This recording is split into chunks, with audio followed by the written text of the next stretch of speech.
SM Store, amanah dalam muamalah.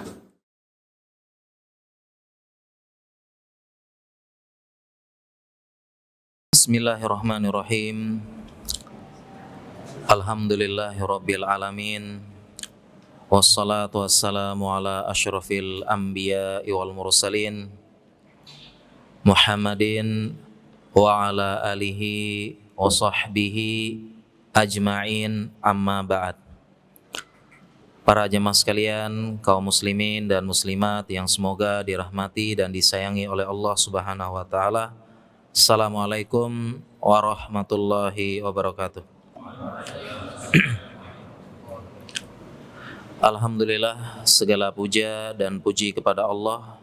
Salawat dan salam kepada suri teladan kita Nabi Muhammad sallallahu alaihi wasallam. Para jemaah sekalian yang semoga dirahmati Allah, insyaallah di waktu duha yang penuh berkah ini, tema kita tema yang cukup penting, yaitu masuk surga sekeluarga, reuni sahabat di surga. Yang buku ini buku saku ya, yang sudah kami tulis dan bukunya sudah ada di depan para jemaah sekalian. Dan buku ini kami tulis dari pengalaman pribadi sebenarnya ya, karena perlu diketahui jamaah sekalian, dulu ketika saya baru belajar agama gitu ya, yang terpikirkan bagaimana bisa masuk surga sendiri. Dan bisa jadi juga mungkin para jamaah sekalian di awal-awal belajar agama yang menjadi pikiran kita kan masuk surga insya Allah ya. Tapi yang kita pikirkan masuk surga sendiri. Padahal Allah menyebutkan dalam Al-Quran kita bisa masuk surga bersama keluarga. Allah berfirman, Jannatu adn yadkhulunaha wa man salaha min abaihim wa azwajihim wa dzurriyyatihim. Surga Aden, akan masuk di dalam surga ini siapa? Masuk dengan bersama bapak, ibunya, abaihim termasuk kakek nenek, wa azwajihim para istri, dan dzurriyyah dan anak-anak serta cucu.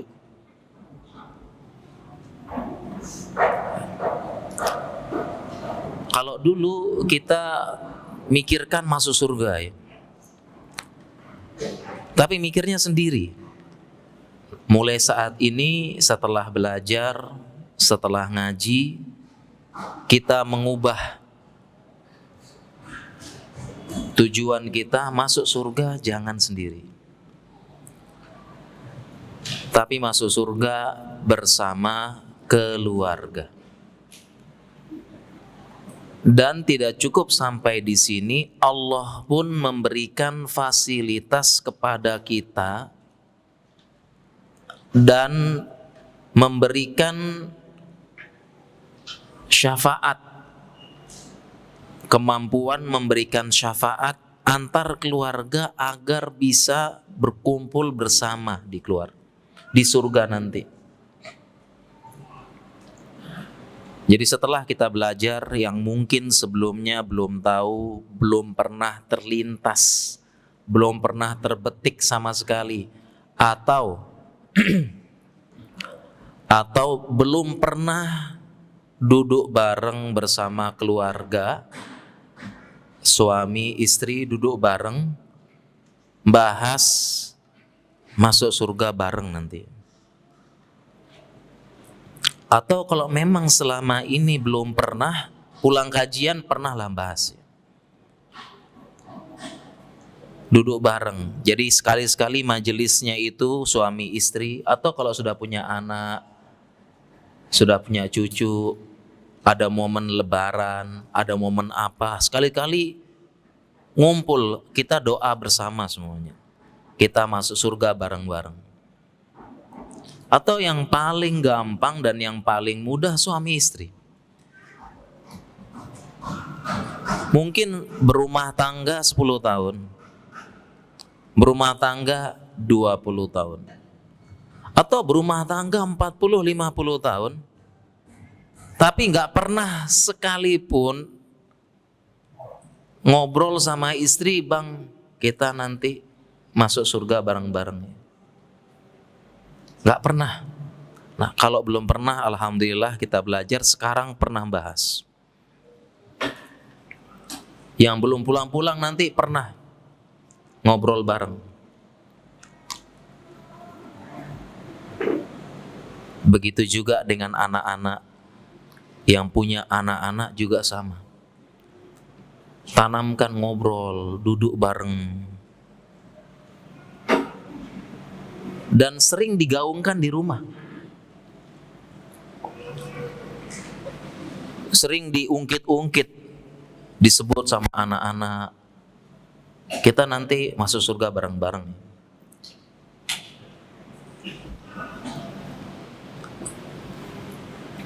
Bilang sama suami, bang, saya tidak mau sehidup semati, tapi maunya sehidup sesurga. Pernah ngobrol, ngumpul sama anak. Kalau bisa anak-anak kita tanamkan gitu ya. Ntar kita bareng-bareng masuk surganya. Ngumpul lagi.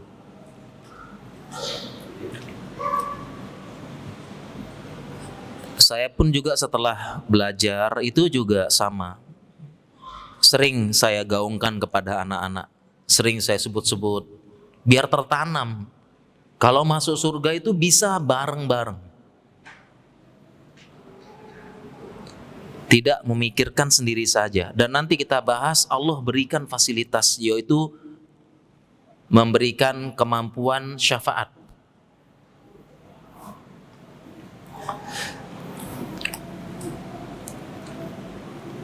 Saya pernah sekeluarga liburan, ngumpul, main-main, kemudian beli makanan enak. Di situ pun saya bahas ya. Saya bilang ke anak-anak, gimana, enak kan? Nyaman kan? Acara gini ngumpul-ngumpul, enak bi.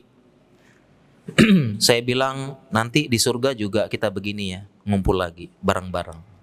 Iya, bilang. Mereka udah tahu. Saya tanya kepada anak kecil, doanya apa tadi? Tadi sudah sholat, sudah. Doanya apa? Udah, doa masuk surga bareng-bareng. Jadi alhamdulillah anak-anak sudah saya tanamkan.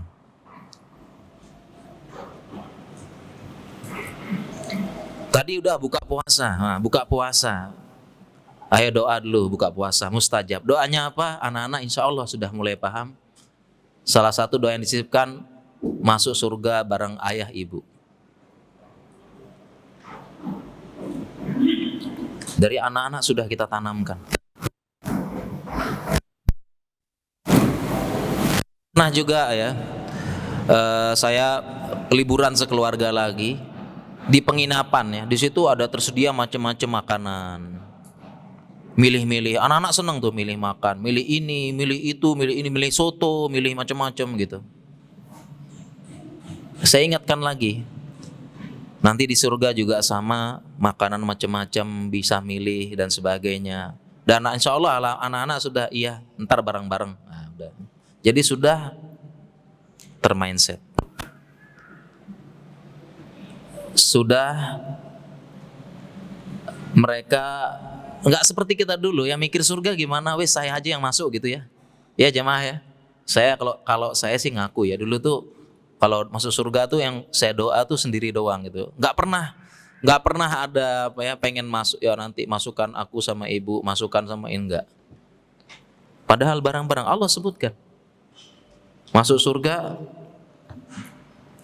bersama keluarga, insyaallah disebutkan.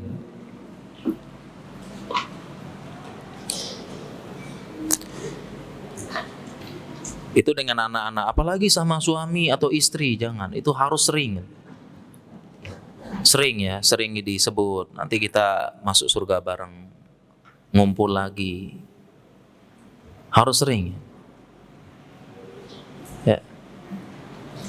Karena misi dari keluarga bahtera itu adalah bagaimana bahtera keluarga itu berlabuh di tempat perlabuhan terakhirnya adalah surga Allah Subhanahu wa taala atau surga Allah tertinggi, surga Firdaus. Harusnya begitu. Jadi kalau nggak pernah dibahas, nggak pernah digaung-gaungkan, nggak pernah disebut-sebut, lalu mau kemana bahtera rumah tangga? Berlabuhnya kemana? Akhirnya nanti penumpangnya naik kendaraan masing-masing, turun dan sebagainya. Mau tidak mau ayahnya sebagai nahkoda, ibunya mendukung, anak-anaknya juga memberikan support, sehingga tempat berlabuh terakhir adalah surga tertinggi. Sejak dari kapal tersebut melepaskan jangkar untuk berlayar di lautan yang luas, ujian kehidupan. Sejak jangkar dilepas, mulai angin sepoi-sepoi, ombak perlahan melewati selat kecil, akhirnya menuju samudra yang luas dengan ombak yang tinggi, angin yang kencang, petir, halilintar, badai dan sebagainya. Yang itu semua adalah ujian-ujian kehidupan dunia. Mau tidak mau harus saling mendukung keluarga. Oke, tadi sudah sepakat harus dibahas. Harus pernah duduk bareng sekeluarga ngomongin. Harus pernah para jamaah saat ngumpul keluarga. Jadikan visi utama keluarga. Ngumpul-ngumpul, ingat ya, kita masuk surga bareng-bareng. Nah, untuk mewujudkan visi dan misi ini tentunya harus saling mendukung, agar nanti saling memberikan syafaat. Karena Allah sudah mengatur ya, bagaimana benar-benar bisa ngumpul di keluarga, ngumpul di surga bersama.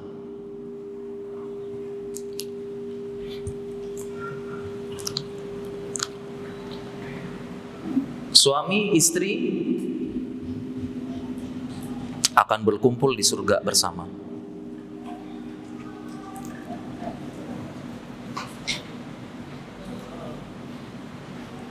Karena memang di surga nanti akan dipasangkan.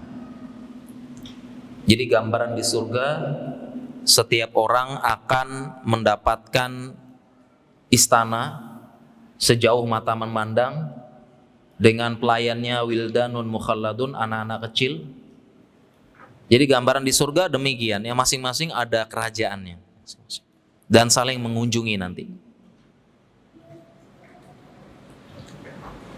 Dan suami istri akan masuk surga bareng-bareng,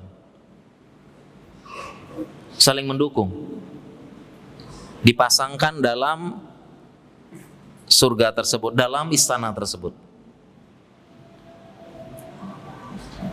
Dan bagaimana caranya saling mendukung? Suami banyak mendidik istri, banyak mendidik agama, mengajarkan, bukan hanya nyari uang, bukan hanya nyari nafkah, tapi mendidik.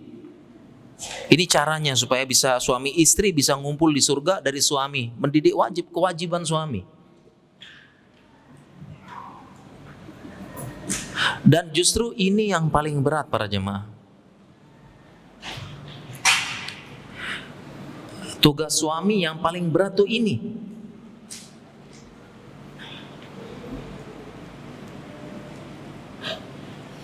mengajarkan agama dan memastikan istri itu bisa masuk surga bareng dia nanti. Ini tugas berat.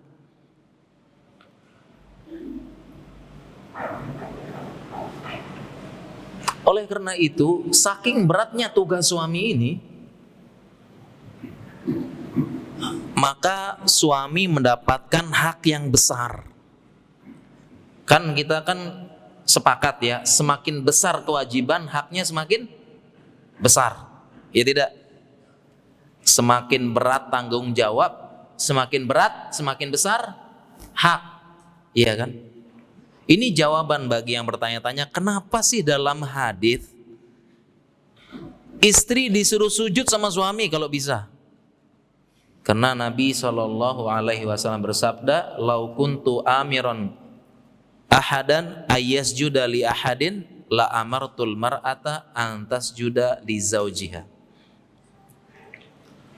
Katanya Nabi, sabda beliau sallallahu alaihi wasallam, kalau memang aku bisa memerintahkan orang lain sujud kepada sesama manusia, aku perintahkan para istri sujud kepada suaminya.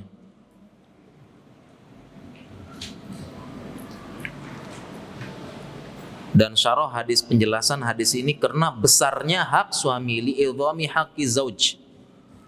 Karena besarnya hak suami. Sekarang kan kita sepakat tadi, kalau haknya besar, tanggung jawabnya besar.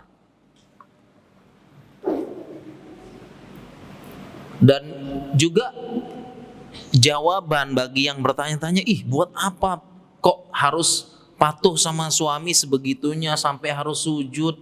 Ini ada apa?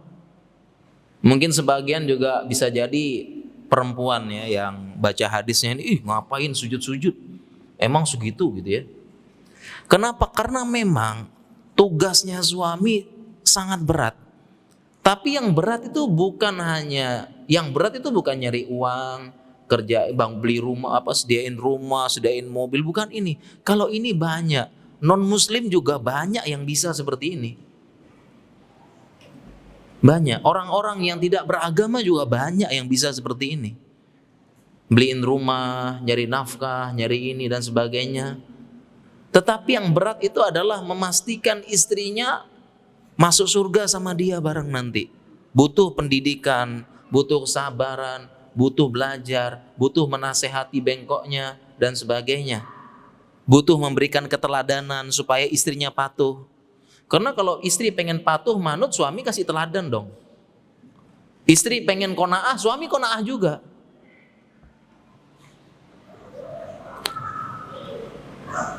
Suami ingin istrinya sederhana, maka suami juga beri contoh. Itu yang berat malah.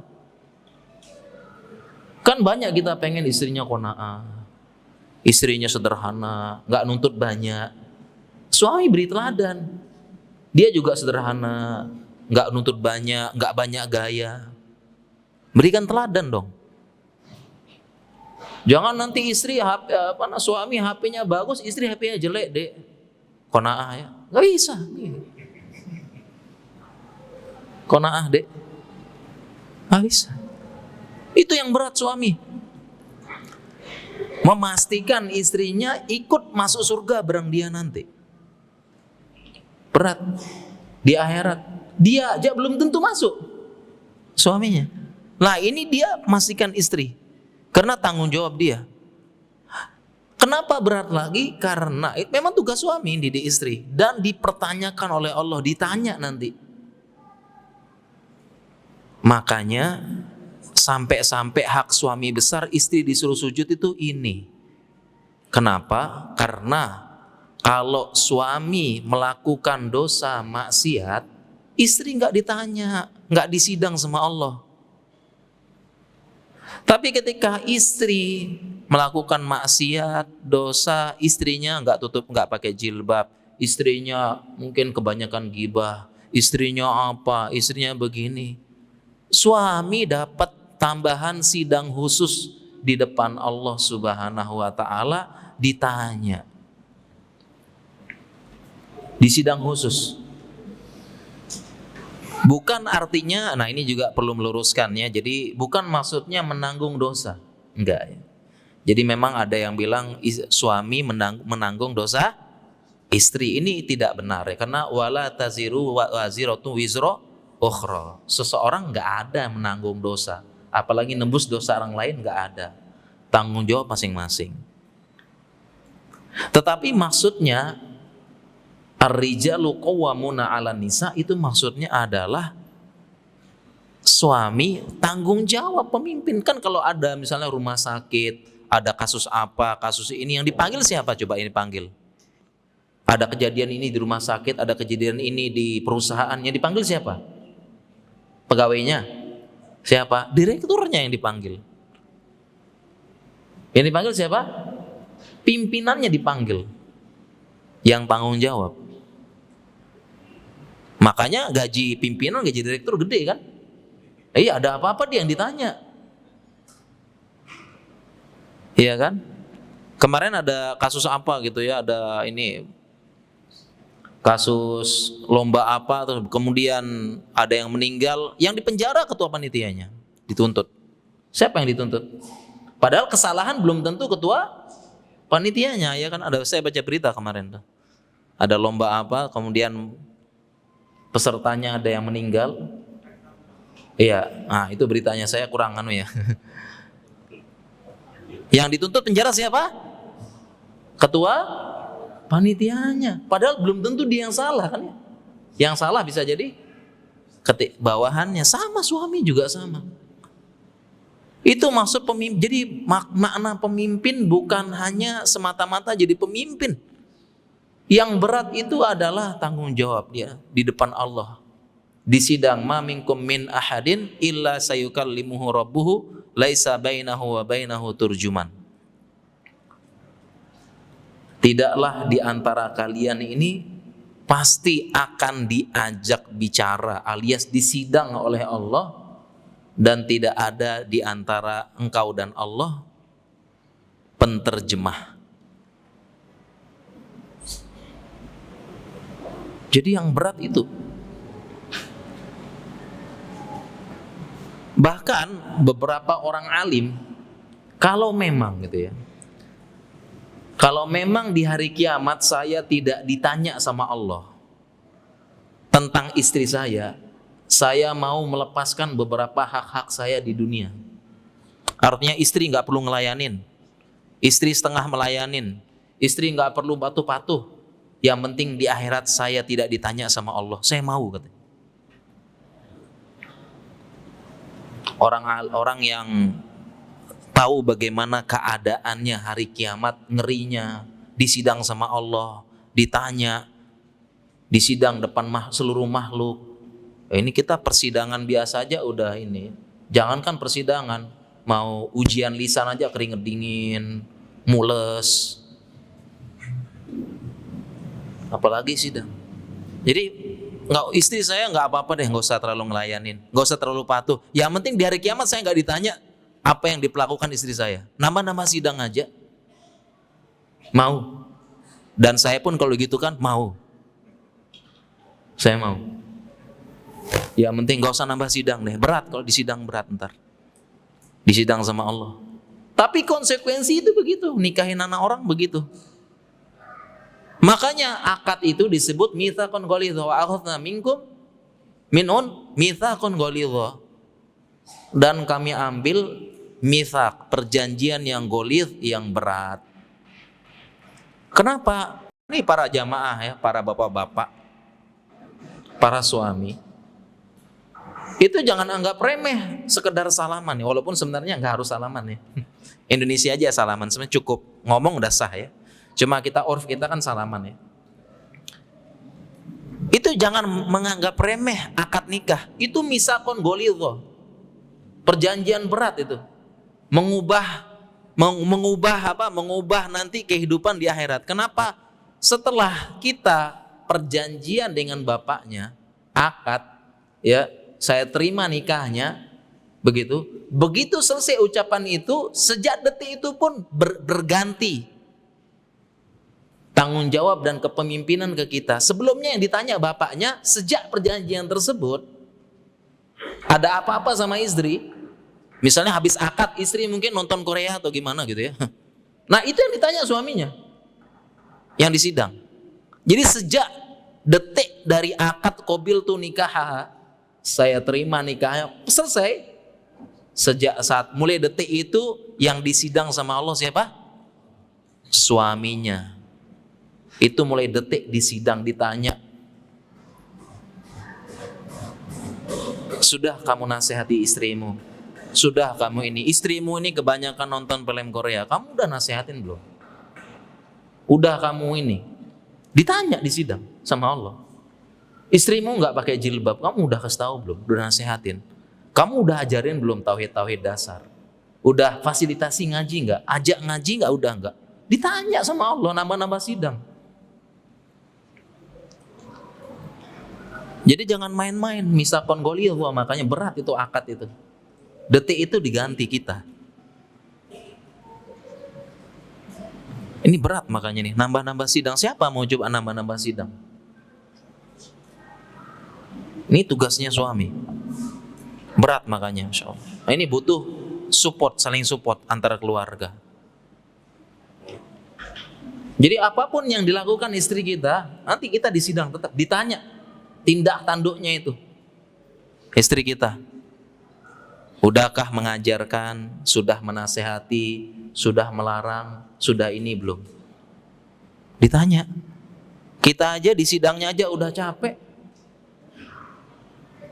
Ini nambah sidang. Termasuk kalau nambah istri ditambah sidangnya lagi, makanya jangan main-main. Di sidang lagi.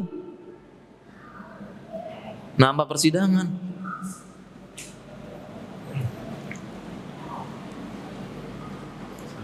Oleh karena itu demikianlah kenapa hak suami besar. Itu jawabannya ibu-ibu ya. Kenapa kok sampai disuruh sujud gitu loh. Berat suami, tanggung jawab akhiratnya. Dan tentunya juga supaya bisa masuk surga bersama, istri juga saling dukung. Istri juga ngingetin suami, kalau suami malas ngaji, suami diingetin sebagai pemimpin. Ya, Bang, kita ngaji, belajar agama. Abang kan nahkodanya. Kalau abang nggak tahu jalan menuju surga, mau dibawa kemana kemudi nahkoda kita, Bang? Suaminya aja nggak tahu jalan ke surga kemana, belok kanan belok kiri nggak tahu, mau dibawa kemana kita, Bang? Kalau abang sendiri nggak tahu jalan menuju surga, emang jalan ke surga kemana, Dik? Jalan surganya adalah man salaka tariqan yaltamizu fihi ilman sahhalallahu lahu bihi tariqan ilal jannah. Jawabannya itu. Emang jalan ke surga kemana, Dik? Nah, jawab hadis tadi. Barang siapa yang menempuh perjalanan menuju menuntut ilmu, majelis ilmu, tempat kajian, Allah mudahkan jalannya menuju surga. Belajar memang menuju surga, tahu caranya.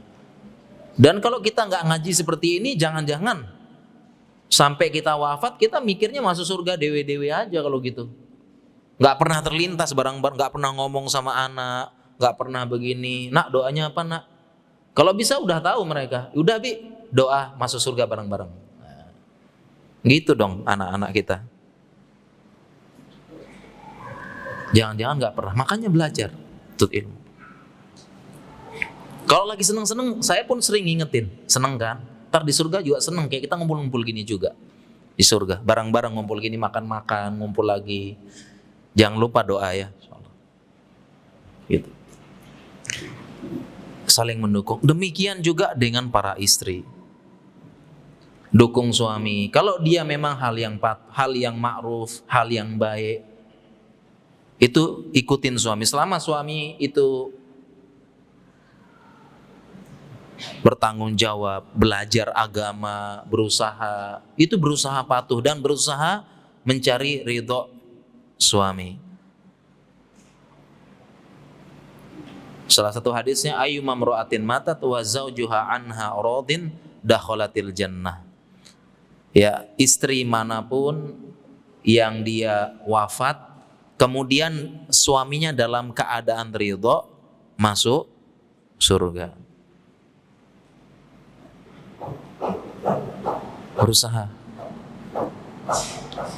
suaminya ridho,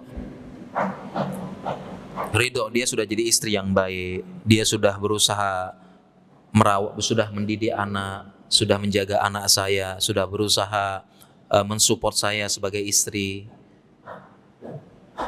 masuk surga insyaallah. Jadi saling mendukung dulu yang pertama. Dengan begitu masuk surga bareng udah. Surga bareng akan dipasangkan. Memang di surga defaultnya aslinya memang dipasang-pasangkan, pasti masuk. Ketika suami masuk surga kemudian dia ridho sama istrinya, langsung dipasangkan, masuk surga bareng-bareng. Defaultnya asalnya di surga itu berpasang-pasangan. Makanya ada hadis ma fil jannati a'zab, di surga nggak ada jomblo ya. Hadisnya tuh bukan maksudnya kalau jomblo mati nggak masuk surga, bukan ya. Tapi maksudnya kalau dia wafat kemudian belum menikah, Allah pasangkan. Allah pasangkan. Sebagian ulama bilang dipasangkan dengan jumlowati yang juga sama. Dia ada dipasangkan bidadari. Intinya jangan khawatir ya. Allah pasangkan. Itu urusannya Allah Subhanahu wa taala. Demikian juga dengan yang wafat, meninggal suaminya, dan itu akan dipasangkan oleh Allah Subhanahu wa taala. Jadi suami istri harus saling mendukung. Bahas, ngobrol. Ya, digaung-gaungkan terus seolah-olah divisi utama keluarga gitu. Kemudian tidak cukup sampai di sini, Allah pun memberikan fasilitas supaya ngumpul bareng.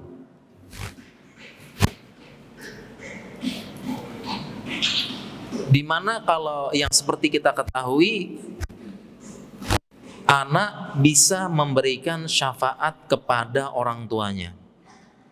Ini dari kecil kita tahu insya Allah ya. Jadi kalau ada orang tuanya, mungkin bahkan orang tuanya mau masuk neraka, orang tuanya berada di surga paling rendah,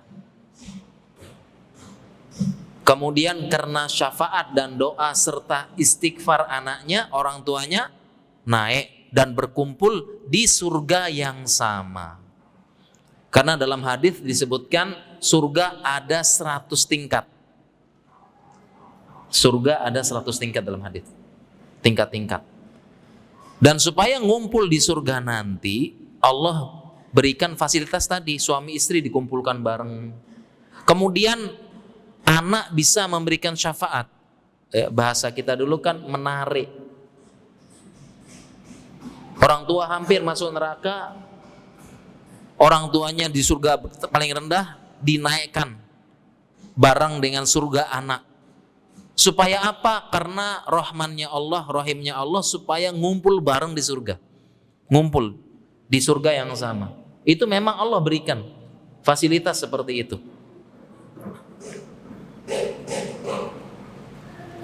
Makanya dalam hadis disebutkan, ya di buku juga saya tuliskan. Nanti dalil-dalilnya baca di buku ya, yang lengkap. Ada seseorang yang dia di akhirat sudah pasrah ya. Pasrah karena dia udah tahu ya. Jadi seseorang itu ketika wafat sudah tahu gambaran kedudukannya di surga atau neraka, udah tahu. Dari wafat, dari dicabutnya nyawa, orang tuh sudah bisa tahu gambaran kedudukannya di surga, di neraka. Surganya mungkin yang paling bawah, yang tengah, yang apa, sudah punya gambaran. Sejak kapan? Sejak wafat dan ketika dapat nikmat dan azab kubur. Udah ada gambaran. Dia kemudian teringat dengan amal-amalnya yang dulu apa. Jadi sudah ada gambaran. Nah, orang ini dia sudah pasrah, sepertinya saya mungkin masuk neraka. Atau seandainya masuk surga saya berada yang paling bawah mungkin. Kemudian ketika penempatan, tiba-tiba dia ditempatkan oleh Allah di surga yang tinggi. Sehingga dia bertanya, anna hada, min aina hada. Dari mana kedudukan yang tinggi ini? Padahal saya sudah pasrah pokoknya. Ingat-ingat amal yang dulu, ala kadarnya, saya enggak meremehkan. Kemudian fanada munadin, ada yang menyeru,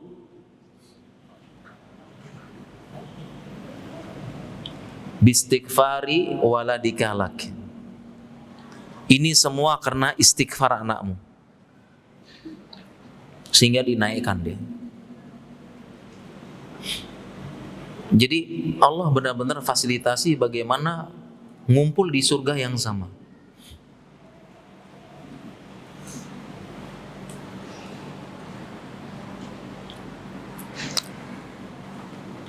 Demikian juga orang tua pun bisa. Kalau tadi yang menyebar di masyarakat kita sudah dihafalkan ya, anak-anak memberikan syafaat kepada orang tua. Ternyata orang tua pun bisa memberikan syafaat kepada anaknya. Ini semata-mata fasilitas Allah supaya kita ngumpul bareng di surga yang sama.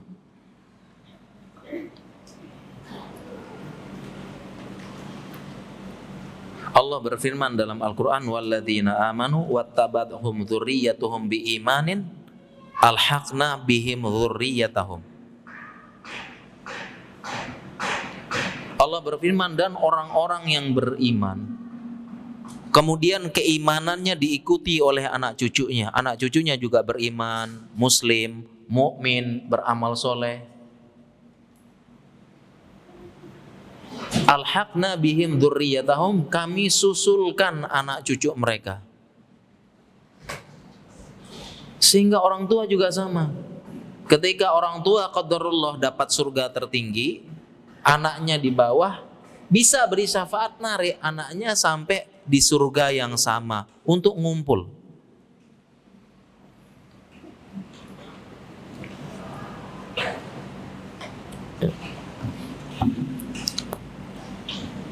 Jadi luar biasa, Allah berikan fasilitas supaya ngumpul bareng. Dan tentunya yang seperti ini kita harus ajarkan di keluarga. Istri harus tahu, anak harus tahu. Kalau nggak tahu bagaimana nanti? Disebutnya.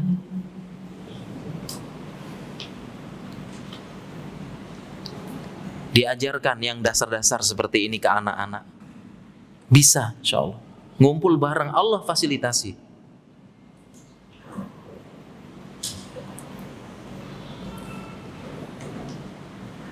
Kemudian bagaimana cara itu? Dengan cara bisa ngumpul yang pertama. Bisa ngumpul itu caranya jangan sampai ada yang masuk neraka dan kekal di dalamnya. Makanya kan ku anfusakum wa ahlikum nar. Diajarkan kepada keluarga itu tauhid, syirik dan sebagainya. Karena kalau sudah qadarullah ya, udah masuk gimana? Kalau sudah di salah satu anggota keluarga kita mungkin melakukan hal yang bisa menyekutukan Allah, dan itu yang akbar qadarullah, kemudian masuk ke neraka yang termasuk khulud, kekal, nggak bisa ditarik. Bagaimana? Syafaat nggak bisa, karena syafaat itu syaratnya dua. Pertama, Allah ridho dengan yang memberikan syafaat, dan Allah ridho dengan yang diberikan syafaat. Kita pengen anak kita juga ikut masuk, tapi neraka gimana? Kita mau narik, kita berikan syafaat, nggak bisa. Makanya harus diajarkan tauhid pada keluarga, ditanamkan, ngajak. Paling minimal janganlah sampai melakukan menyekutukan Allah yang jenisnya akbar. Jangan sampai. Harus tahu, diajarkan. Apalagi kita hidup di zaman sekarang. Zaman banyak fitnah, maka tu'radul fitanu 'alal qulubi kal hasiri udan. Kita berada di zaman yang hadis ini disebut tu'radul fitan, dipampangkan fitan. Jamak dari fitnah, ujian. Makin kenceng, tadi kan kita sebutkan bahteranya itu melewati samudra, ombak, angin, halilintar, petir, kencang. Sekarang ditambah lagi nih, bahtera yang akan bareng-bareng ayah nahkodanya mau tempat pelabuhan terakhir surga Allah tertinggi itu makin kencang di zaman ini.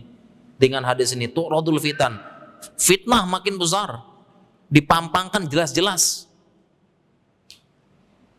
Alal qulub, terhadap hati langsung kena. Dan akan menghabisi keimanan udan. Habis. Seperti kalhasir, seperti tikar, itu dicabut anyamannya satu persatu. Lepas. Habis. Di zaman ini. Zaman tantangan, zaman internet, sosial media, gadget, fitnah terpampang, bener itu rodud terpampang.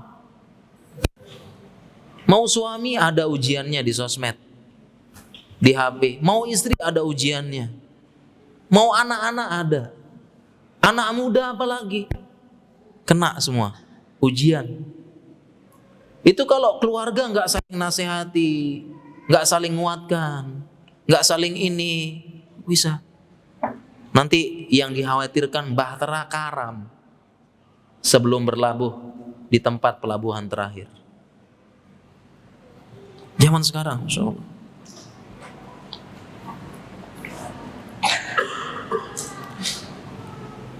Diajarkan ya, masya Allah ya, tauhid. Dan bukan hanya tauhid, banyak juga yang ke arah maksiat, ke arah melalaikan, masya Allah. Ujian berat.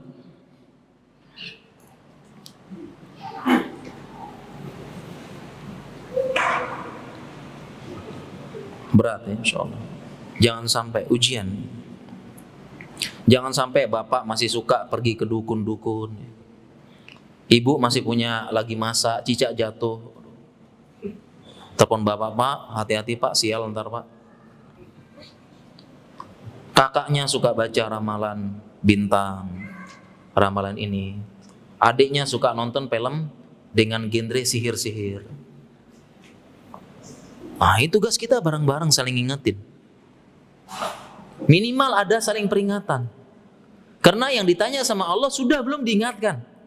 Itu yang ditanya sama Allah. Karena kalau keluarga, bahkan manusia lepas total dari maksiat dan dosa nggak bisa. Qulubni Adam khata'una khairul khata'ina tawabun. Setiap Bani Adam pasti ada salah. Dalam suatu keluarga, hatta keluarganya ustadz pasti ada di situ. Pasti ada pelanggaran, maksiat pasti ada. Cuma yang jadi masalah, pernah nggak kita saling ingetin, saling negur. Tawasau bil haq wa tawasau bis sabr. Pernah nggak? Itu kuncinya itu. Yang ditanya sama Allah itu. Pernah nggak? Suami tegur istri kalau ini berikan nasihat, mau izo hasanah. Itu yang ditanya sama Allah. Pernah belum? Karena kalau lepas benar-benar lepas kesalahan mah nggak bisa. Keluarga, ustadz, nabi aja salah kok. Udah belum? Antar keluarga gitu, saling ngetin. Saya juga kadang-kadang dapat nasihat dari istri. Bukan saya doang, mentang-mentang ustadz nasihatin terus istrinya, enggak. Saya juga ditegur sama istri kadang-kadang, banyak salah, jangan sering begini, tegur. Saling nasihatin. Jangan sampai di keluarga itu sepakat maksiat bareng. Nah ini yang bahaya nih. Sepakat. Itu kan ya, satu keluarga ya ambil proyektor kemudian nonton drama Korea pagi sampai subuh bareng-bareng, nangis bareng-bareng, terus kemudian aja. Jangan, insyaallah. Yang ditanya sama Allah itu, sudah belum saling nasihatinnya itu?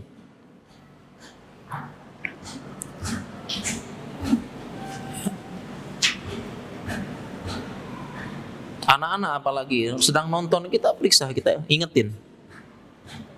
Harus ngingetin, minimal pernah mengingatkan.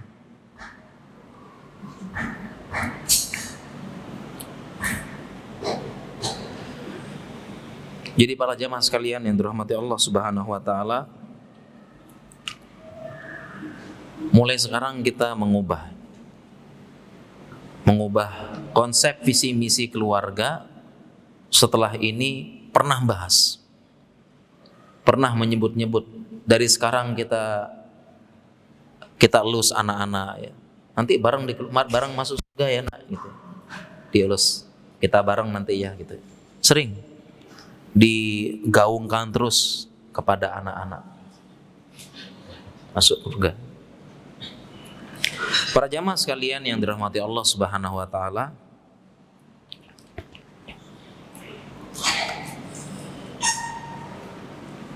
berkumpul bersama keluarga di surga nanti,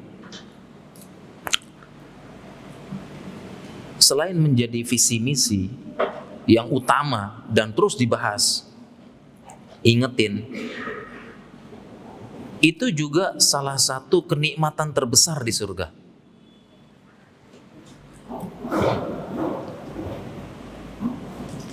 Jadi kita tahu, selama ini kita tahu kenikmatan surga apa jemaah? Kalau diceritain surga, pasti tentang sungai-sungai di surga, tajri min tahtihal anhar. Kalau kita bicara surga lagi, yang ada nikmatnya apa? Makan buah-buah surga, tu'ti ukulaha kullahinin. Buahnya datang setiap waktu, gak pakai musim-musim, dan beraneka ragam. Kalau dengar surga lagi, apalagi yang kebayang pasti ya. Kalau bapaknya bidadari pasti ya. Kalau surga apalagi yang ini? Sungai madu, sungai khamr, sungai susu.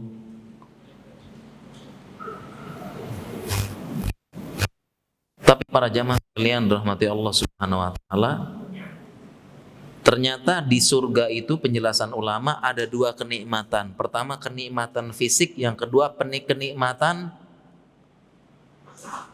psikologis.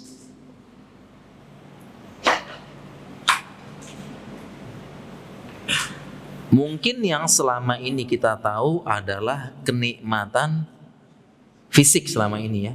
Tapi setelah belajar, Allah juga berikan yang namanya kenikmatan psikologis, kenikmatan jiwa. Begitu juga dengan di neraka. Bukan hanya siksaan fisik, tapi ada siksaan batin juga ada.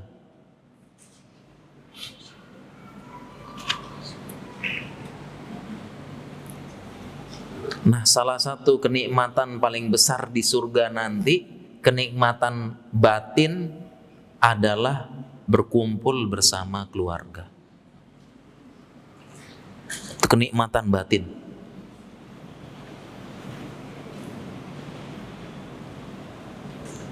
Jadi selama ini yang kita tahu surga neraka tuh kenikmatan fisik aja ya, tapi ada kenikmatan batin. Dan siksaan batin juga ada. Jadi makin mengerikan. Contohnya kalau kita sebut neraka dulu ya, ada siksaan batin bagi penghuni neraka. Jadi bukan siksaan fisik aja, batin disiksa juga. Salah satu siksaan batin di neraka adalah berhala yang disembah oleh penghuni neraka dulunya itu ditaruh di sampingnya.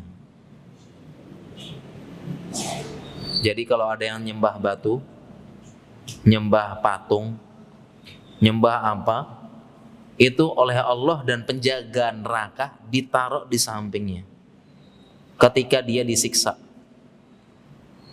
Supaya apa? Supaya bertambah siksaan batin. Karena gara-gara kamu saya disiksa.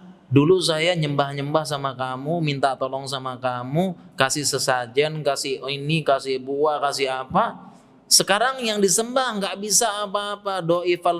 Do'ifat tolibu wal matlub, Allah sebutkan. Lemah yang minta plus yang diminta.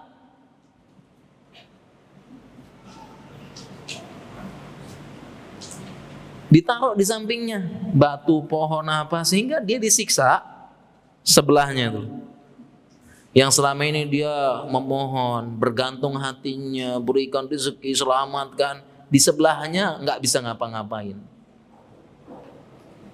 Itu salah satu siksaan batin di neraka. Makanya nanti di hari kiamat, bulan dan matahari dimasukkan ke neraka, tapi bukan untuk disiksa. Bulan, matahari itu dimasukkan ke neraka besok, tapi bukan disiksa, tapi untuk menyiksa, bahan siksaan batin bagi yang nyembah matahari dan bulan.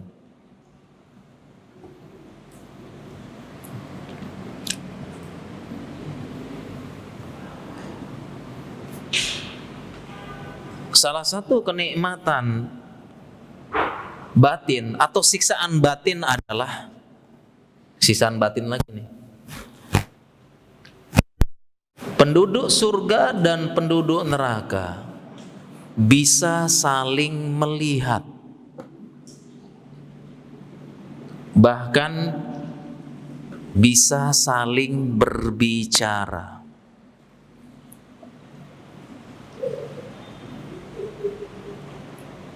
Menurut surga lagi dapat nikmat, lagi senang-senang, lagi makan enak mungkin, lagi bertelekan, bisa dilihat oleh penduduk neraka. Penduduk neraka disiksa, dibakar, ditusuk, digantung, dilepas kulitnya, dikuliti, direbus, dimacem, bisa dilihat penduduk surga. Bahkan saling berbicara. Dalam surat Al-A'raf, wanada ashabul jannati wanadul ashabun nari ashabal jannah.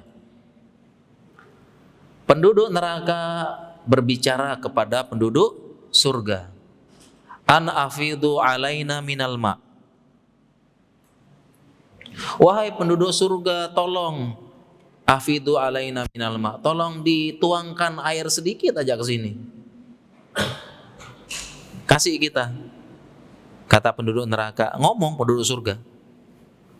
An afidu alaina minal ma au mimma razaqakumullah, atau apa yang Allah berikan rezeki kepada kalian sedikit aja sini, tuh buah-buah itu apa sini dikit-dikit. Kalau bisa. Afidu, tuangkan sini. Ngomong. Jadi kan penduduk neraka ngelihat penduduk surga lagi minum, lagi makan buah, lagi apa, makanya tuh air tuh kesini dikit ya. Ngelihat mereka. Kemudian akhirnya penduduk surga menjawab, qalu innallaha harramahuma 'alal kafirin. Sesungguhnya Allah telah mengharamkan ini semua buat kalian. Maaf.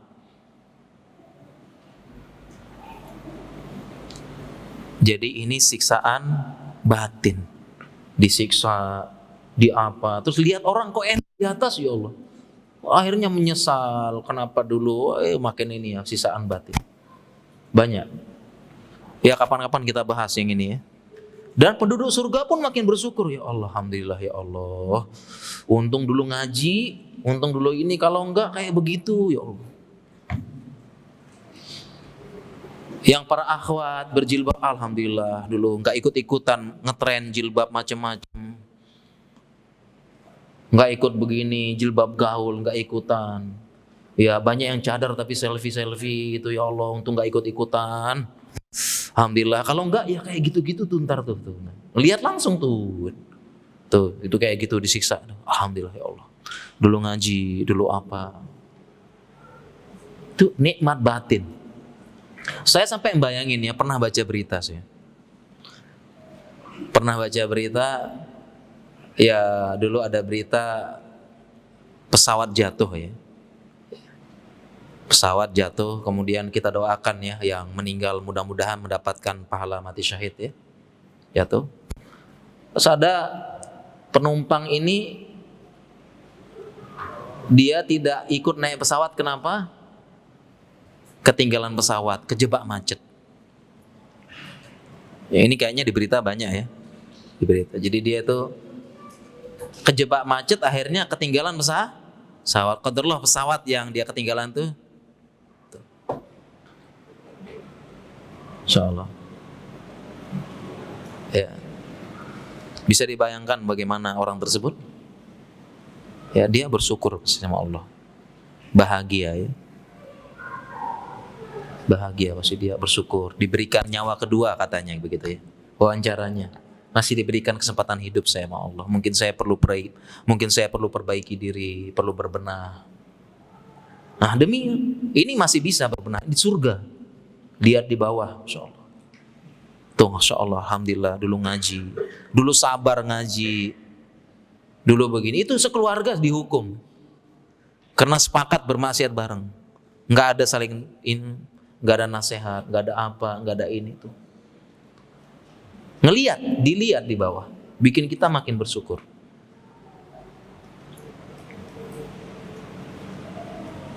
Dilihat.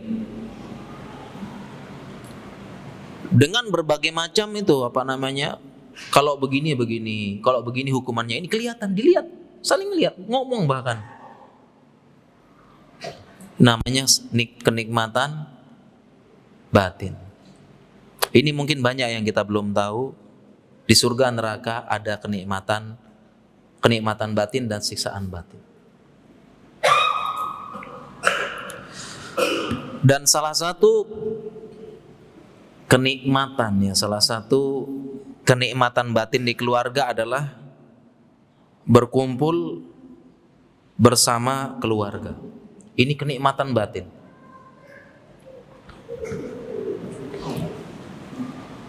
Saya sebutkan di buku reuni, berkumpul kembali. Karena kata-kata reuni itu berarti terpisah dulu, baru berkumpul. Terpisah, berkumpul, reuni. Dan itu keadaan kita nanti.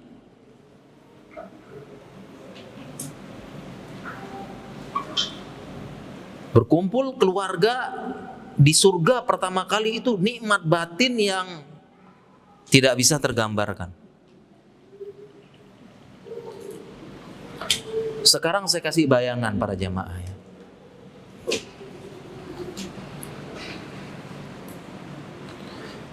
Kalau kita di dunia saja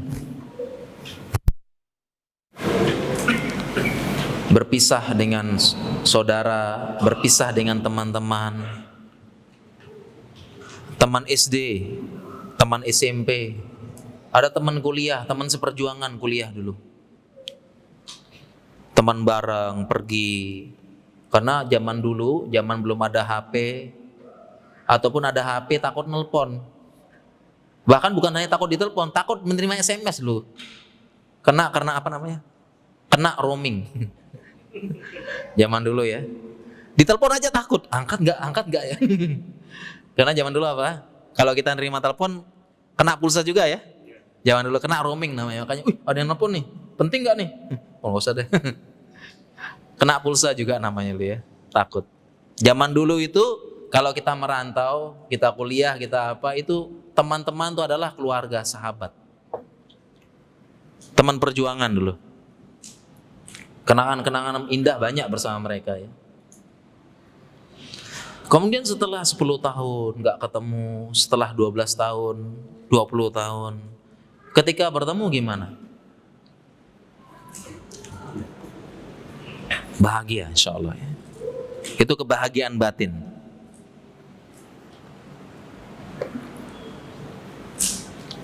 Demikian juga dengan keluarga, anak, suami, istri, apalagi nggak usah bicara surga ya. Di dunia aja suami istri LDR atau LDM, long distance marriage atau long distance relationships, itu kepisah 1 pekan, keluar kota sebulan, itu ketemu udah kayak pengantin baru lagi itu, suami istri. Bahagia kan? Ya tidak? Bahagia. Ya Mak. Namanya reuni, Masya Allah.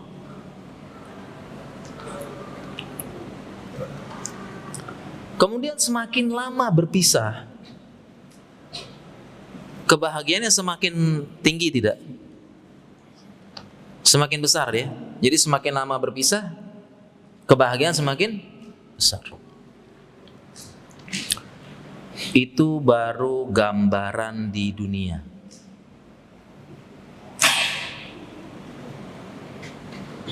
Atau jangan jauh-jauh ya, kita orang Indonesia ini punya kebiasaan setiap Aid, Lebaran itu ngumpul keluarga. Silahkan tanya para kakek, para nenek, tanya sama mereka, momen apa paling bahagia? Kakek, nenek, apa momen paling bahagia dalam hidupnya? Iya, anak-anak datang semua ke rumahnya, bawa cucu-cucunya, main, ngumpul. Itu momen paling bahagia kakek dan nenek. Kebahagiaan itu nggak tergantikan. Semua anaknya 5, 7, 8, 10 bahkan datang semuanya. Udah sempit-sempitan di rumah ini ngumpul, bawa anak cucu rame riuh ribuh, itu kebahagiaan yang tidak tergantikan. Kebahagiaan batin itu. Paling bahagia dah itu dah, kakek nenek. Nggak ada yang lain.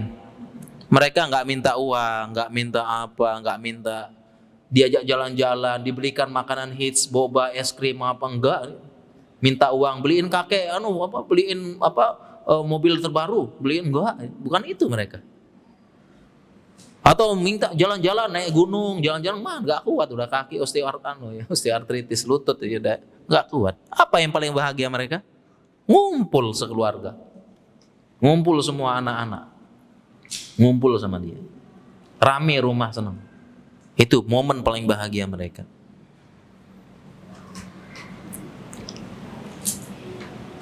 Ini baru gambaran di mana? Di dunia.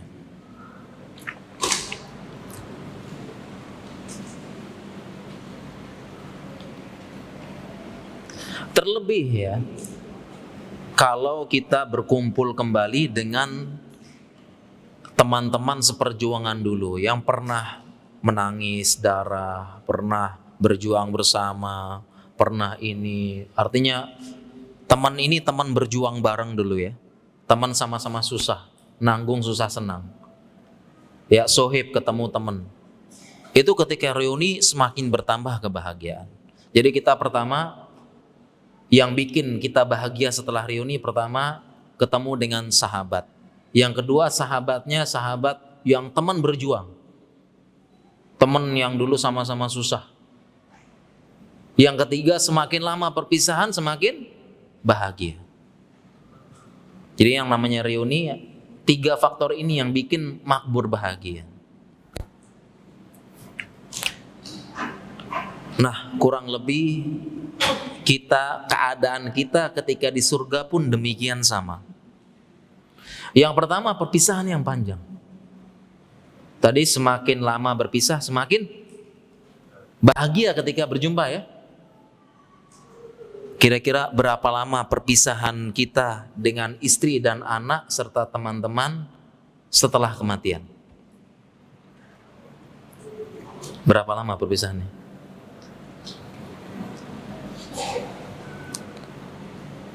Setelah meninggal, innalillahi wa inna ilaihi rajiun. Udah nggak bisa lihat lagi dunia, karena sudah ada barzakh. Makanya disebut alam barzakh. Barzakh itu artinya apa? Batas. Wa bainahuma barzakhul la yabghiyan. Ada batas. Udah, orang wafat udah nggak bisa lagi. Nengok anak, nengok cucu nggak bisa. Udah, pisah, udah. Putus kontak.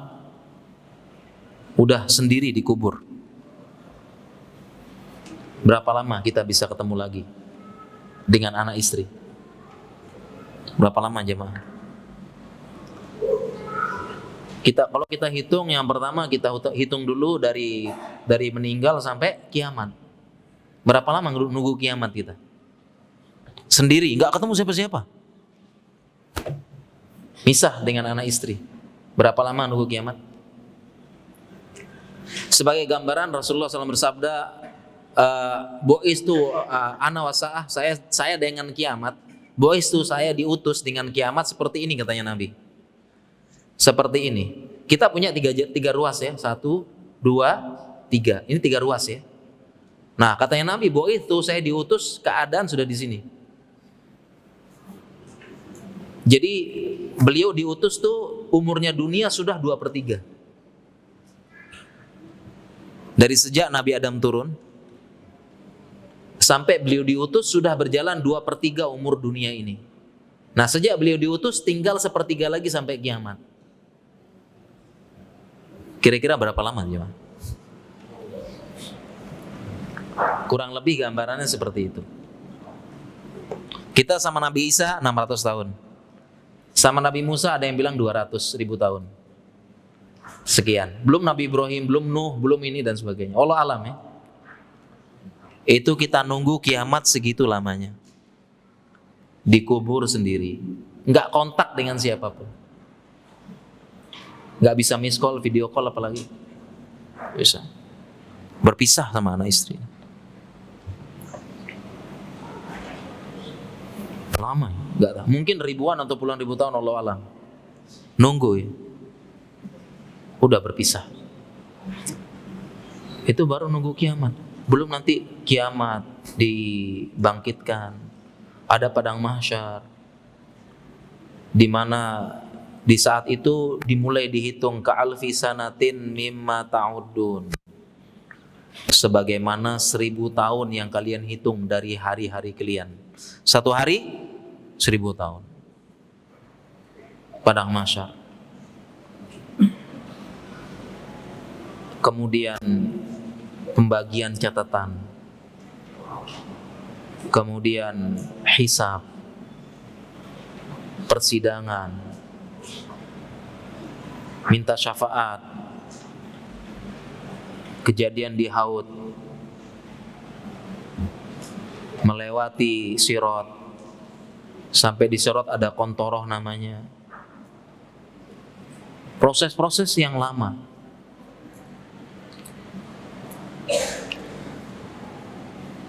Setelah lama kepisah, barulah berkumpul di surga, baru ketemu.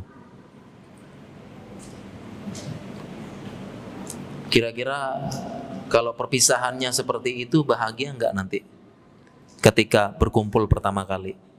Bahagia tidak jemaah? Bahagia, kenikmatan batin.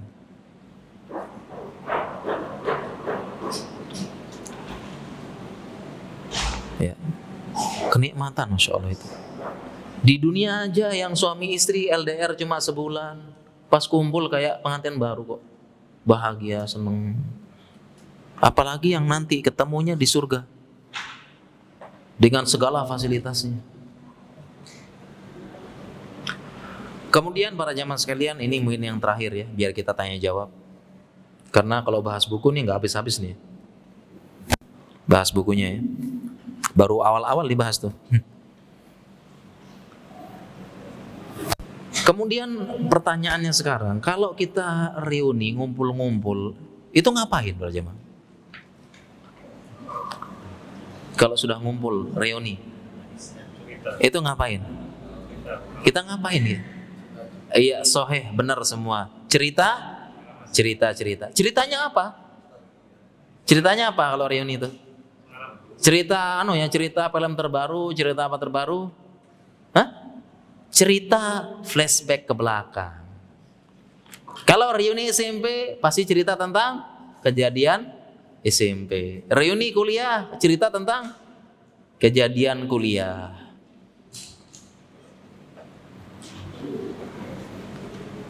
Kalau reuni di surga, yang diceritakan apa kira-kira? Yang jadi pembicaraan apa jemaah? Suami istri dan reuni sahabat. Apa kira-kira yang diceritakan nanti kalau ketemu di surga? Apa? Iya, kejadian di dunia dulu. Diceritain sama. Ngomong-ngomongnya tentang dunia. Kejadian. Sama kayak tadi ya. Reuni TK ya, cerita pas TK lu.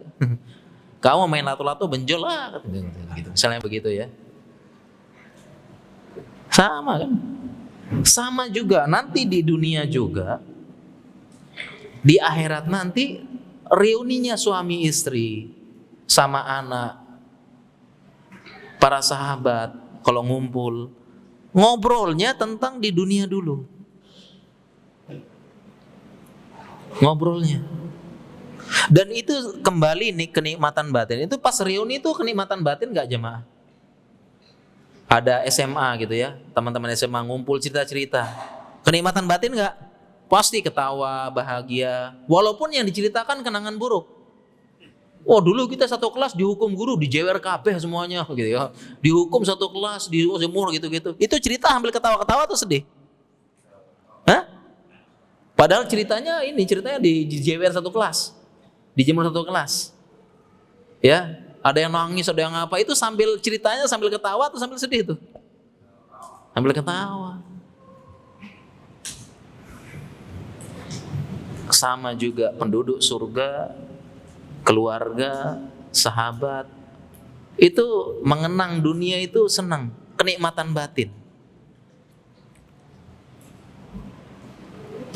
Ditambah lagi sambil melihat penduduk neraka.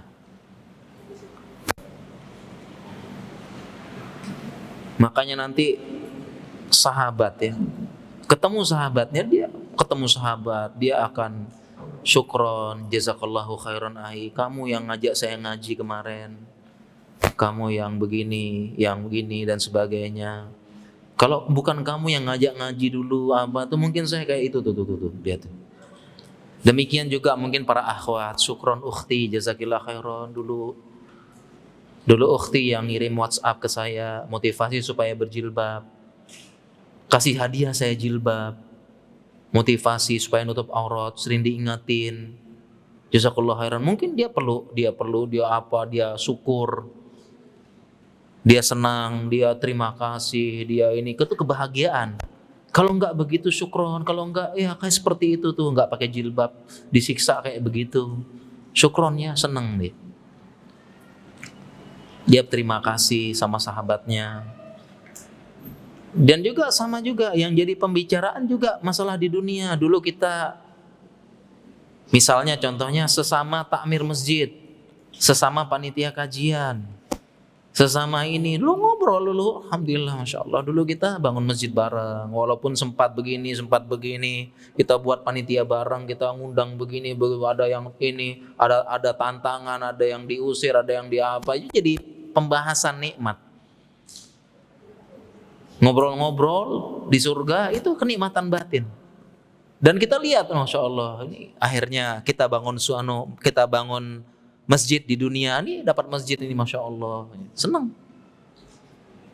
Man bana masjidan lillah banallahu baitan fil jannah. Kan ada panitia takmir bangun masjid bareng-bareng. Kemudian di surga dibangunkan. Kemudian ngobrol habis itu, nah ini kita di surga dulu. Ya ngobrol dulu sempat ditolak, sempat begini, sempat macet, susah cari donatur, susah apa begini. Jadi pembahasan. Itu kenikmatan. Apalagi suami istri. Insyaallah. Suami istri sudah ngumpul di surga, terlalu banyak yang dibicarakan. Terlalu banyak kenangan nanti yang menjadi kebahagiaan di surga. Suami istri, kenikmatan. Berjumpa pertama kali nikmat. Setelah berpisah lama, kemudian setelah berjumpa nggak tahu ya. Di dunia aja jumpa sampai ada yang nangis peluk-pelukan. Baru di bandara aja lari-lari peluk-peluk.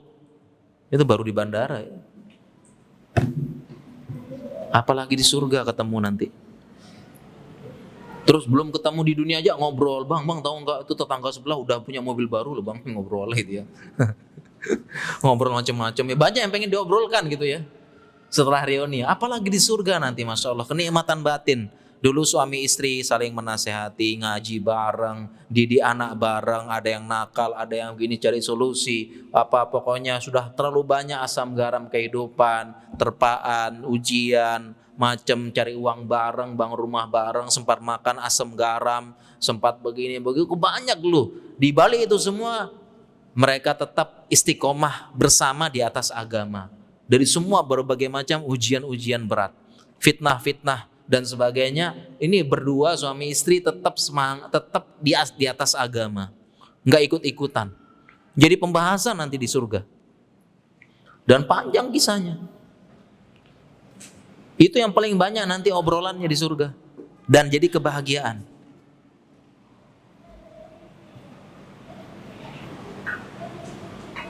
Paling banyak obrolannya suami istri. Kenangan yang akan disebut-sebut di surga suami istri. Karena paling banyak menemani, oleh karena itu dalam Al-Quran istri disebut sohibah.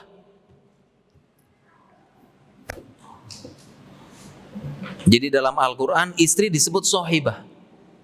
Yauma yafirul mar'u min akhihi wa ummihi wa abihi wa sohibatihi wa bani. Jadi dalam Al-Quran Allah sebut istri sebagai sohibah. Apa artinya sohibah para jemaah? Sohibah, sohib, yang menemani. Karena memang faktanya yang paling banyak menemani seseorang istri. Kalau kita sama orang tua berapa lama? SD, SMP, SMA, kuliah pisah. Nikah masih gabung? Jarang ya. Bisa. Jadi kita sama orang tua tinggal ya paling 15 tahun, 18 tahun, kuliah ninggalin orang tua. Atau sekarang sudah ini nih, SMP udah dipondokin anaknya. Berarti cuma ya 12 tahun tinggal sama anak. Orang tua tinggal sama anak 12 tahun. Anak tinggal sama orang tua berapa? 12 tahun. Tapi sama istri tinggal berapa lama? Puluhan tahun. Maka disebut sohibah dalam Al-Quran. Dan ini yang paling banyak kisah, cerita kebahagiaan di surga nanti. Paling banyak diungkit-ungkit. Jadi kebahagiaan tersendiri. Makanya tadi ya, keluarga tetap istiqomah di atas agama, di atas sunnah. Terus saling nasihati, jangan berhenti. Walaupun ada maksiat dalam keluarga, minimalkan terus tetap saling nasihati, tetap perbaiki. Jangan pernah kosong sama sekali. Baik, demikian para jamaah sekalian, udah hampir 2 jam, Masya Allah. Ya, mudah-mudahan setelah kita belajar, setelah kita ngaji ini, pulang-pulang langsung bahas sama istri, sama anak. Ya, visi misi kita bukan hanya masuk surga dewe-dewe, tapi kita masuk surga bareng-bareng. Suami pernah ngomong sama istri, istri pernah ngomong sama suami, bapak pernah ngomong sama anak, anak pernah ngomong sama ayah.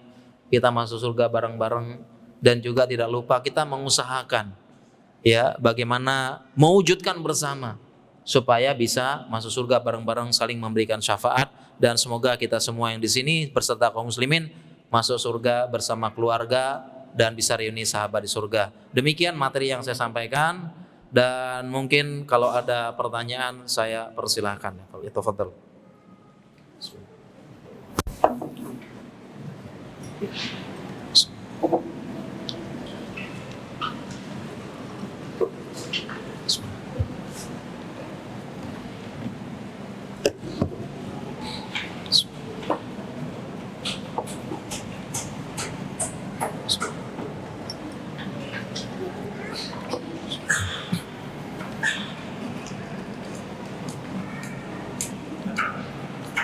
Iya, ya, silakan, fadhal. Pertanyaan dari saya. Oke, semoga. Assalamualaikum warahmatullahi wabarakatuh. Semoga Allah mengampuni dan merahmati dan seluruh dan hal di neraka kan melakukan kesyirikan dicipta dengan derajat tauhid. Kalau ternyata melakukan kemunafikan, apa yang harus kita lakukan agar anggota keluarga kita tidak melakukan hal yang serupa? Iya, baik ya. Tadi kan disebutkan karena melakukan syirik ya, akbar ya. Kita mudah-mudahan nggak ada ya anggota keluarga ya dan kaum muslimin. Kalau bagaimana dengan munafik gitu ya? Nah, tapi perlu diketahui sama juga munafik itu atau nifak juga ada 2 macam. Ada nifak akbar, nifak asgor. Ya, yang sebagian ulama memberikan penjelasan yang bisa bahkan mengeluarkan dari seorang dari keislaman, nifak akbar. Bahkan ini lebih bahaya daripada kekufuran. innal munafiqina fi darkil asfali minan nar. Munafik berada di neraka paling bawah, keraknya neraka itu munafik. Lebih bahaya daripada orang kufur. Nah, dan kebanyakan nifak akbar adalah nifak i'tiqadi, terkait dengan i'tikad. Ini pembahasan yang panjang gitu ya. Ya, tapi insya Allah kalau keluarga kita ya insya Allah nggak ada lah ya. Didoakan nggak ada ya nifak ya. Nah, cuma memang ada namanya nifak asghar. Ya, nifak kecil. Ya, idza hadasa kadzaba. Kalau dia berkata berdusta. Idza wa'ada akhlafa. Kalau dia berjanji dia mengingkari. Ya, dia mengingkari. Idza tumina khana. Kalau diberikan amanah berkhianat. Ini nifak asghar, nifak kecil. Ya, tapi tidak sampai mengeluarkan seseorang dari Islam. Tetapi yang namanya kecil itu sifat dasar ini kalau keseringan dikhawatirkan mengantar kepada yang ini asghar. Karena itu semua kan nifak dia menyelisihi hatinya. Nifak itu menyelisihi zohir dari ucapan. Kayak tadi berkata tapi dusta. Kan menyelisihi. Berjanji tapi memang niat ngingkari. Ya. Kemudian dia dikasih amanah, iya bisa, tapi dia mengingat antar nih saya hianat aja. Nah, gitu ya. Nah, ini semua bisa mengantar kepada tadi nifak Islam. Jadi dia pengen Islam jaya tapi padahal nggak seneng begitu ya. Jadi ya untuk supaya keluarga terjaga ya kita sebagai bapak ngajarin dong. Sekali lagi bapak nih. Ya, ayah yang ditanya. Memang berat makanya. Makanya istri disuruh sujud tuh ya kita yang ditanya. Konsekuensi pemimpin begitu, bukan enak-enak. Jadi jangan kemana-mana bawa terus ya. Qawwamuna 'alan nisa ya. Dikit-dikit ya pemimpin ada konsekuensi. Bagaimana caranya ya? Bapaknya yang paling pertama belajar ngaji, ngajarin anaknya. Kalau nggak bisa ajak keluarga ngaji kan gitu. Ya gitu Pak insya Allah ya untuk nifak ya insya Allah. Oke.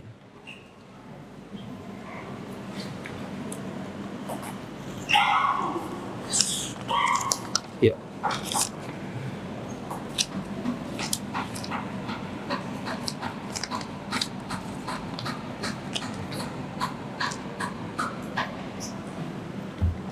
Iya, ada pertanyaan. Nah, ini biasanya pertanyaan ini selalu ada ya kalau saya bawa tema ini nih. Ya. Ayah kandung saya sudah meninggal. Kemudian ibu saya menikah lagi. Apakah ibu saya masih bertemu ayah kandung saya di surga apa tidak? Dan apakah anak-anaknya bisa bertemu dengan ayah kandungnya? Nah, ini banyak pertanyaan gini ya. Ya, saya punya tulisan di Muslim Oraidi ya, tentang ini. Jadi kalau ada perempuan suaminya meninggal, nikah lagi, atau suaminya meninggal nikah lagi, itu dengan siapa dia di surga nanti? Dengan suaminya yang mana? Ya, ini kalau meninggal wafat. Kalau cerai udah selesai berarti. Di dunia aja selesai ya. Kalau pisahnya kena cerai ya udah di dunia aja selesai, apalagi di akhirat ya nggak lanjut no. Ya. Nah, sekarang kalau kasus seperti ini meninggalnya ditinggal wafat. Ibu kemudian nikah lagi. Apakah bertemu dengan ayah kandung apa tidak? Ini ada ikhtilaf ulama dalam hal ini. Nanti dalil-dalilnya baca ya, saya tulis di Muslim Oraidi. Jadi yang pertama, pendapat yang pertama, istri tersebut akan bersama suami terakhirnya. Dengan siapa? Suami terakhir. Pendapat yang kedua, istri tersebut bisa memilih dengan suami mana yang paling ia ridhoi. Jadi ada dua pendapat. Ya. Saya cari tulisannya dulu ya. Ya. Yang pertama ya, dalil pertama gitu ya. Yang pertama adalah dalilnya adalah dari sahabat ya. Yang pertama tadi kan dia akan bersama siapa? Bersama suaminya yang paling terakhir. Ya, dari suami yang paling terakhir. Ya. Ini dalilnya dari ada sahabat yaitu Huzaifah. Ya, Abu Darda juga demikian. Jadi Abu Darda ketika dia akan meninggal dia mengatakan dia berwasiat kepada istrinya gitu ya. Supaya jangan menikah lagi agar engkau bersamaku di surga nanti. Dan karena dia pernah mendengar Nabi SAW bersabda almar'atu li akhiri azwajiha. Seorang wanita bersama suaminya yang paling terakhir. Ini dalil dari ini.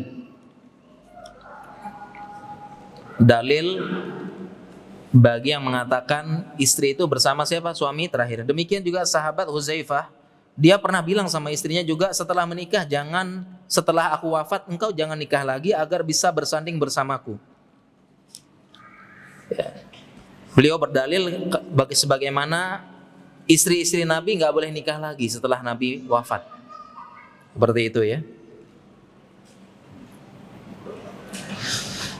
Ini pendapat yang pertama. Nah, pendapat yang kedua mengatakan nanti dia bebas milih. Misalnya dia punya suami meninggal, menikah, bisa sampai 3 atau 4. Bahkan di zaman sahabat kebanyakan demikian. Di zaman sahabat itu nggak ada janda yang dalam tanda kutip kelamaan jandanya gitu, enggak. Langsung sahabat nikahin. Ya, sehingga bisa jadi punya berapa ya suami. Seperti itu. Ya. Dia akan pilih nanti mana yang paling dia ridhoi. Karena di setiap suami kan ada kenangan masing-masing ya. Suami pertama begini, suami kedua, dia pilih yang paling dia ridhoi. Ya. Dan ini pendapat dari pendapat dari beberapa ulama. Ya, sebagaimana hadis dari Nabi SAW yang dia disebut iza ja'akum man tardawna dinahu wa khuluquhu. Jadi yang diridhoi. Itu berdalil dengan seperti itu. Dan beberapa ulama mengatakan disebutkan juga mana yang dia idza tasyauna fil khuluqi was shalah. Jadi perempuan tersebut dia memilih mana yang paling dia ridhoi akhlak dan kebaikannya.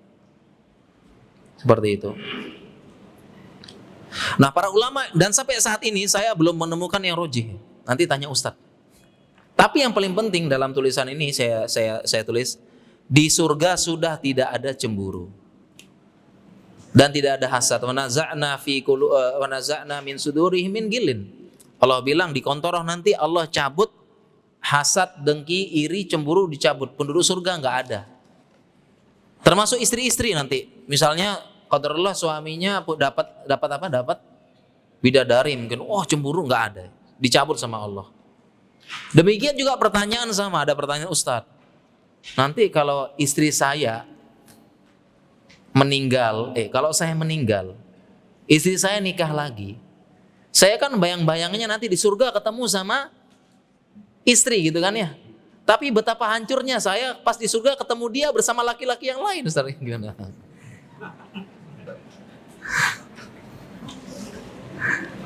Itu ada pertanyaan gitu tuh. Kan tadi di surga ya. Ya di surga ya. Pas wafat gitu ya, pas meninggal udah nunggu-nunggu ketemu istri di surga. Pas di surga sama suami lain gitu ya. Aduh gimana dong? Jawabannya enggak usah pusing-pusing karena sudah dicabut sama Allah. Cemburu, hasad, iri, dengki dan semuanya ridho dengan pembagian Allah. Dan kalau dipikir-pikir juga ya makanya tadi berdalil dengan tadi ya, karena semua ridho dengan pilihan Allah. Makanya tadi salah satu dalilnya perempuan tersebut dia pilih mana yang paling ridhoi. Dia tinggal. Bisa jadi kan suami pertama baik. Iya kan? Baik banget, soleh banget suami pertama. Suami kedua ala kadarnya. Ya bahkan yang ini. Ya kalau secara dari sisi itu kan maunya dia pasti pilih yang diridhoi pasti suami pertama nanti dong. Dia pilih. Ya, daripada suami kedua yang ya sama-sama masuk surga tapi kan ya dia ya gimana pelit lah apalah gitu ya. Dia pilih yang ini. Ya jadi dua pendapat ulama, tapi di dua pendapat tersebut sampai sekarang mohon maaf ya saya belum tahu yang rojih, nanti tanya Ustadz aja. Yang penting tidak ada lagi cemburu, hasad, iri, dengki di surga. Allah udah cabut semua, ridho dengan pembagian Allah. Ya, termasuk yang perempuan tadi. Wallahu alam ya, demikian insyaallah.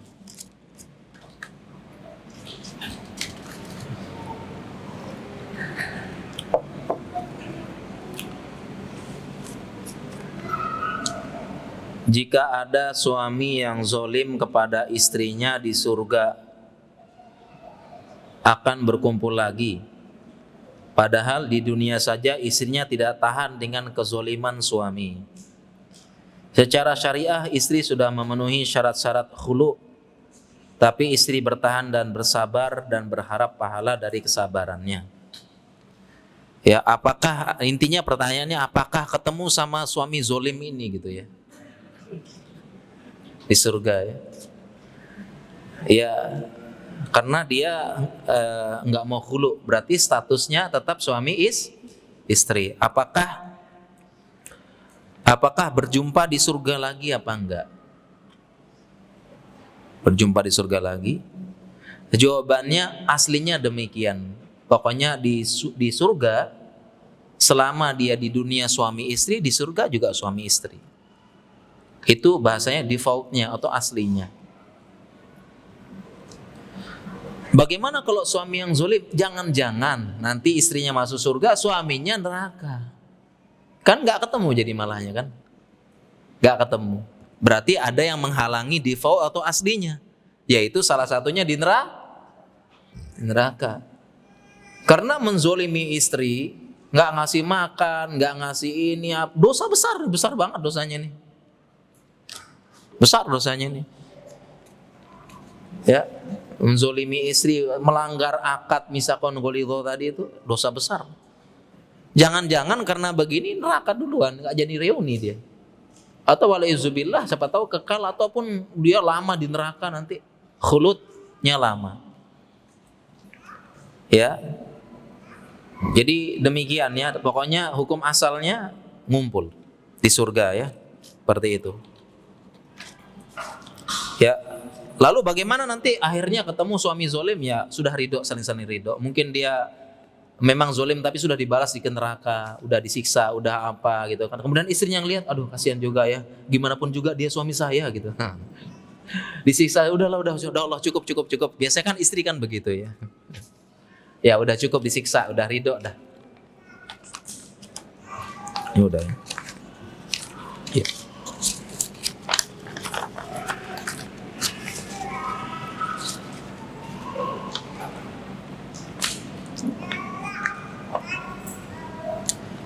Saya pernah mendengar seorang pria bertanggung jawab terhadap 4 wanita, yaitu ibunya, saudara perempuan, istrinya, anak perempuan.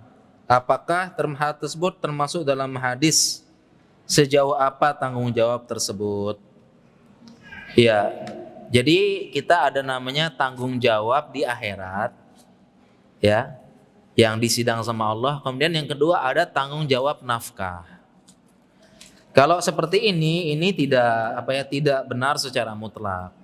Kenapa? Tanggung jawab laki-laki itu adalah istrinya, yang keduanya anak-anaknya, tanggung jawab suami. Kalau laki-laki sampai balik, kalau perempuan sampai menikah. Itu semua yang akan ditanya oleh Allah juga. Makanya berat jadi suami, jadi ayah. Berat. Ditanya di sidang sama Allah. Sudah belum dididik, sudah belum diiniin, sudah dilarang belum, udah dinasihatin, di sidang. Makanya jadi pemimpin memang gak enak. Berat tanggung jawabnya. Konsekuensi kita milih jadi pemimpin. Dapat sidang tambahan. Jadi yang ditanya itu. Laki-laki siapa? Istrinya, anak-anaknya kalau laki-laki sampai balik, perempuan sampai menikah. Itu di sidang kita Pak semua Pak. Dapat sidang khusus. sama Allah. Sesi tambahan setelah kita disidang. Nah, sehingga yang 4 ini tidak, yang dibilang tanggung jawab ibu, saudari perempuan, tidak benar secara mutlak. Ya, karena kalau ibu dia ada suaminya. Kalau saudari perempuan bapaknya dong. Bapak kita berarti kan gitu. Kita yang tadi aja. Masing-masing udah ada tanggung jawab di akhiratnya. Mungkin maksud ini tanggung jawab nafkah mungkin. Tanggung jawab nafkah. Iya kalau begitu. Ya, tanggung jawab nafkah. Ya, misalnya contohnya bapak kita udah meninggal, kita punya ibu, kemudian ibu tuh tinggal sama kita jawab mayaku tuh kita wajib nafkahi. Saudari perempuan, bapak kita udah nggak ada, udah meninggal bapak kita. Saudari perempuan tinggal sama kita, nafkahin, nafkah gitu ya, seperti itu ya. Jadi kurang lebih demikian insyaallah.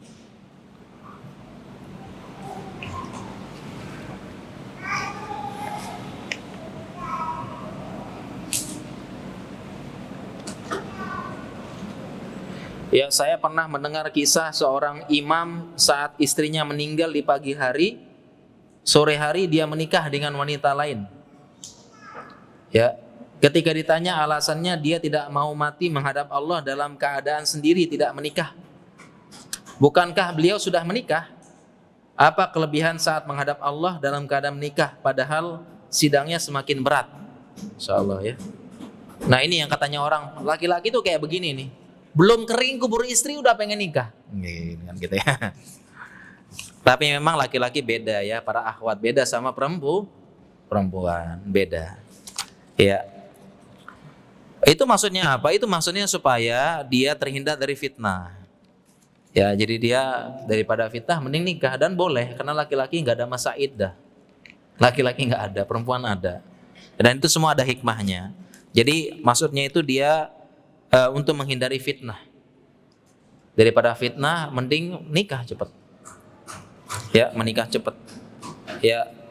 Dan bukankah sidang semakin berat? Iya, daripada kena fitnah di dunia ya berat ya. Mending dapat amanah. Kalau amanah ditunaikan dengan baik kan enggak apa-apa. Ya, enggak apa-apa. Sebenarnya kalau ngomong amanah, kita nambah amanah juga. Contohnya HP nambah sidang nih kan, nambah hisab HP kita ini. Apalagi beli HP baru, beli HP 2, nah nambah lagi juga hisapnya juga nih. Satu HP buat ini, satu HP buat belanja, nah gitu. Nambah hisap lagi. Jadi bukan hanya nambah istri, nambah hisap ya, nambah HP juga nambah hisap apa aja yang ini dipakai apa aja, buka apa aja gitu kan. Ya kalau nggak disering dengan istighfar banyak dosa kita, insyaallah. Ya, jadi demikian para jamaah ya. Ya, ini mudahan